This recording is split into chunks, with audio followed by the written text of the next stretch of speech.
Marvel just did the impossible. They made a Fantastic Four movie that doesn't just fix the franchise. It redefines it. Forget the clumsy 2005 version. Forget the brooding, joyless 2015 disaster. Forget the memes, the jokes, the stretchy nightmares. This one, First Steps, isn't just good. It might be one of the best superhero movies Marvel has made since Infinity War. And no, that's not an exaggeration. This movie throws away the formula. No origin story filler. No forced MCU cameos. No shoehorned multiverse homework. Instead, it gives us something fans have been waiting decades for. A Fantastic Four that feels fantastic again. So why does this movie work, where every other version fell apart? Simple. It finally understands one core truth. The Fantastic Four aren't just a team. They're a family.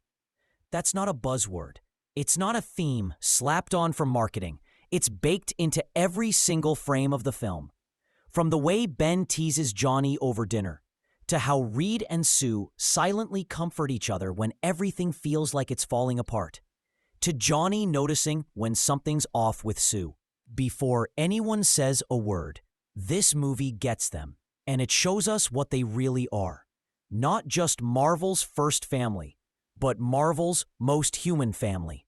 Let's break it down.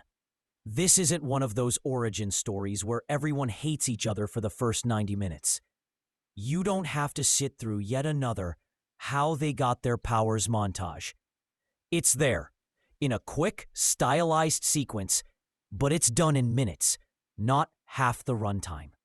Instead, we meet them as they are now, fully formed, functioning, familiar. This version of the team isn't held together by drama.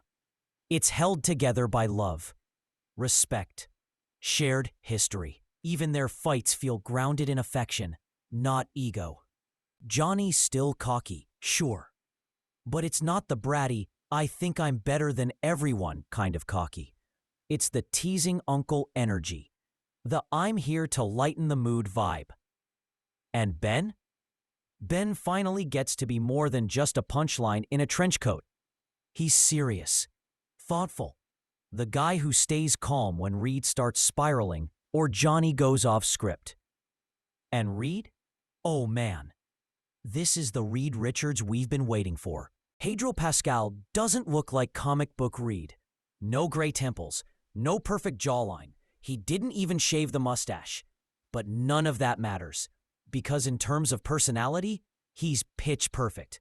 This is a Reed who's always thinking, always inventing, always calculating risks, solving problems, analyzing threats, and completely missing the emotional context of the people around him. He's not mean, he's not cold, but he's so far in his head. He sometimes forgets how human emotion works. And the best part? The movie doesn't try to fix that. It lets Reed be Reed. Genius, awkward, obsessive.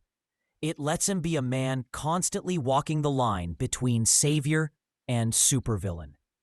And the only reason he doesn't fall is Sue. Let's talk about Sue. Vanessa Kirby kills it in this role. Sue isn't just the invisible woman anymore. She's the indispensable woman. She's the heart of the team, the emotional anchor, and the public-facing leader who people actually trust. She gives speeches. She negotiates with world leaders. She's the one people listen to. Reed may be the brains, but Sue is the soul. She's also powerful as hell. No more watered-down force fields. No more scenes of her fainting after saving someone. In this version, she defends cities. She fights back, and she's arguably the strongest member of the team. And yeah, she's pregnant, but instead of making her fragile or sidelined, that only adds to her strength. She's not just saving the world, she's building one too. Johnny Storm isn't just comic relief anymore. Sure, he still throws out sarcastic quips. He still flirts with danger and everything else that moves. But this time, he grows. There's a moment in the third act, no spoilers, but it shows a depth to Johnny we've never seen in live action before. He's still the fun one, but he's also starting to understand what it means to care deeply. Ben, meanwhile, is exactly what he always should have been. The Rock, literally and emotionally. He's the team's emotional compass. The guy who checks in when Reed zones out. The guy who picks up on Sue's mood before she says a word. The one who gets why Johnny acts the way he does. He's also got one of the most low-key badass moments in the movie, piloting their ship alone through an impossible situation. And yeah, he's got a beard now. Iconic. Then there's her, Silver Surfer. But not the one you know. This time, it's Shala Ball. And she is a revelation. Cold, beautiful, tragic, like a statue come to life, with the power to destroy planets. She doesn't want to be Galactus's herald, but she has no choice.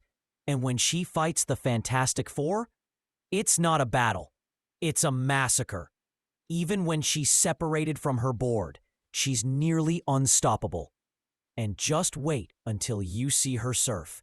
Yes, surf through space.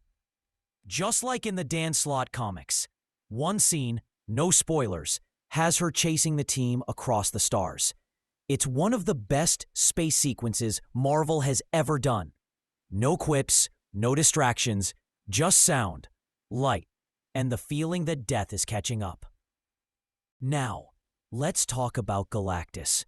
He's not a cloud, not a joke, not a one-scene tease. He's a full-blown cosmic god. He doesn't just eat planets, he consumes existence. And every time he appears, you feel it. The camera tilts up. The sound design drops to sub-bass levels, and the characters go quiet. Because what do you say to a being that large?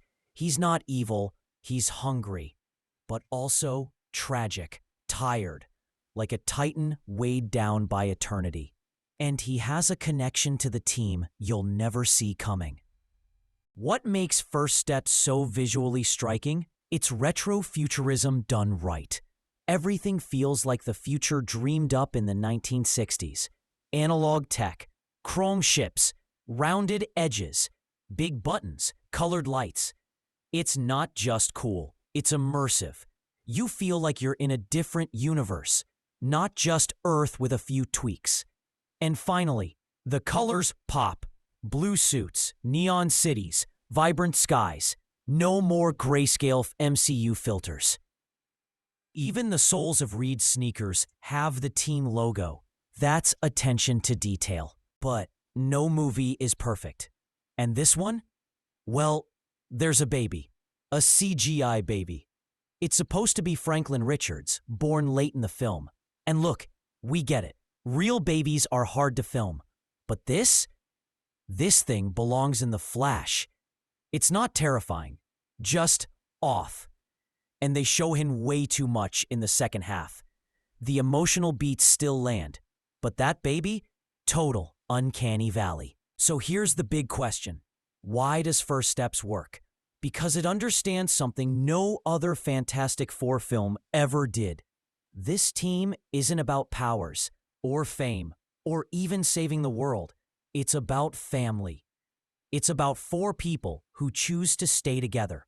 Through science experiments, alien invasions, emotional breakdowns, and yes, babies. Take away Reed, the plan falls apart. Take away Sue, the heart is gone.